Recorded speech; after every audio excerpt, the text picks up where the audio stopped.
বিজেপিতে সনদ ডেকে নিয়ে পুনর্নির্মাণ। নৈহাটির প্রাক্তন বিধায়ককে নিয়ে এবার এলাকায় পুলিশ। প্রাক্তন তৃণমূল বিধায়ককে দেখে চোর চোর স্লোগান, তোলাবাজি, জমি দখল সহ ভুরি ভুরি অভিযোগ।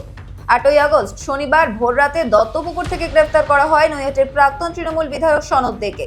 পুলিশ সূত্রে জানা গিয়েছে 2021 সালের ভোট পরবর্তী হিংসা এবং মারধরের একাধিক অভিযোগ রয়েছে সনদের বিরুদ্ধে। তার নির্দেশেই এলাকায় তোলাবাজি চলতো বলে জানা গিয়েছে। তাছাড়াও নৈহাটিতে বিজেপি তৃণমূল সংঘর্ষের ঘটনাতেও তার নাম জড়িয়েছিল। এই অভিযোগগুলির ভিত্তিতে এখন তদন্ত শুরু হয়েছে। তাই প্রাক্তন বিধায়ককে গ্রেফতার করেছে পুলিশ। ধৃত সনদ ডেকে আদালতে তোলা হলে তাকে 6 দিন পুলিশ হেফাজতে রাখার নির্দেশ দেওয়া হয়। হেফাজতে থাকাকালীন বৃহস্পতিবার সকালে 6 নম্বর বিজয়নগরে তার নিজের এলাকায় সনদকে নিয়ে আসে পুলিশ। ঘটনার পুনর্নির্মাণ করতেই নিয়ে আসা হয়েছিল তাকে। ঘটনাস্থলে আনা হতেই জনরোষ আছড়ে পড়ে। চোর চোর স্লোগান তোলেন এলাকার মানুষ। পুলিশের গাড়ির দিকে ধেয়ে যায় ক্ষিপ্ত জনতা। পরিস্থিতির চাপে তাকে ফের গাড়িতে তুলে ঘটনাস্থল ছাড়ে পুলিশ। থানার সামনে তৃণমূল নেতার বিরুদ্ধে বিক্ষোভ দেখান বিজেপি কর্মী সমর্থকেরা। তার কঠিন শাস্তির দাবি জানানো হয়েছে। ওর শাস্তি এখনো পুরো হয়নি। প্রশাসন যে কেন এটা করলো আমি জানি না, তবে এইটুকুনি বলবো, ওর জুড়ি মেলা ভার, ওর বর্বরতার জুড়ি মেলা ভার, ওর কোনোখানে নাম বাদ নেই। একটা অ্যাম্বুলেন্সের খালাসি থেকে এত তাড়াতাড়ি এই কয়েক বছরে তৃণমূল সরকার আসার পর সেখানে সে মহারাজা হয়ে গেল, এটা তো স্বাভাবিক নয়, সেটা তো অস্বাভাবিক। বুঝতে পারছেন এই জনসাধারণের টাকা কিভাবে ও তুলেছে, সে যারা দিয়েছে তারা জানে। আর ও মহিলাদের কোনোদিন কোনো সম্মান করেনি। মহিলাদের নোংরা ভাষায়, অকথ্য ভাষায় উনি বলে তাদেরকে হেটা করেছে। তাহলে ওনার জাল ওষুধের কারবার, ওনার কি গুণগান নেই বলুন তো? সব গুণগান ওনার আছে। সনদের গ্রেফতারি প্রসঙ্গে রাজ্যের মন্ত্রী অর্জুন সিং বলেন, সনদে যে এক্সএমএলএ ছিল, কিভাবে ভোট দিতেছিল আপনারাও দেখেছিলেন। তো মানুষ যা করেছে আমি তো মনে করি কম হয়েছে। যা অত্যাচার সনদ করেছে ওখানে, মেয়েদের উপরে অত্যাচার, আমাদের মহিলা মোর্চা কর্মীদের বাড়িতে বোম মারা, ভাঙচুর করা, তাদের বৃদ্ধা মা বৃদ্ধা বাবাকে মেরেছে। ওখানে আমাদের কর্মী আছে জিনিয়া, তার বাড়িতে কি তাণ্ডব করেছে, ভাবতে পারবে না কি তাণ্ডব করেছে।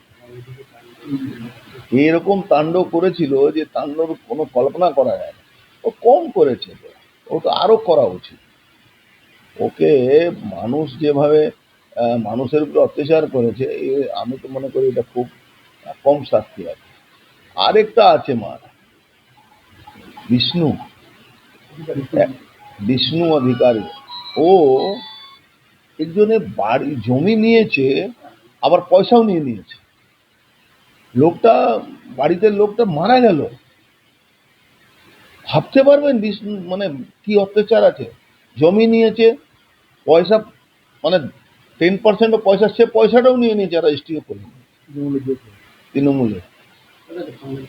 এবার যুব সভাপতি। এবার আমি যেটা মনে করছি, এরা আবার ভাবছে জেগে উঠবে। কালকে দেখলাম ওই একটা ক্রিমিনাল বিষ্টু, সে কোর্টে গিয়ে হাজির হয়েছে। 3টে কেস, 4টা কেস আছে, 5টা কেস আছে। এরা ভাবছে এই ফিরে এলাম। মূর্খে স্বর্গে বাস করছে। বাংলার মানুষ কোনো ফিরে আনার জায়গাতে এদের জায়গা দেবে না। যাকে এই সনদ, যার বাড়ি দখল করেছে, যার জমি দখল করেছে, যার দোকান দখল করেছে, যার ওই ওষুধের দোকান দখল করেছে, তারা তো বিজেপি করতো না রে ভাই, সাধারণ মানুষ ছিল। তারা কি ছেড়ে দেবে না? অসম্ভব ব্যাপার। আর ব্যারাকপুরে মাটি তো রিঅ্যাকশনারি মাটি আছে, রিঅ্যাকশন হবে, এর মধ্যে কোনো তফাৎ নেই।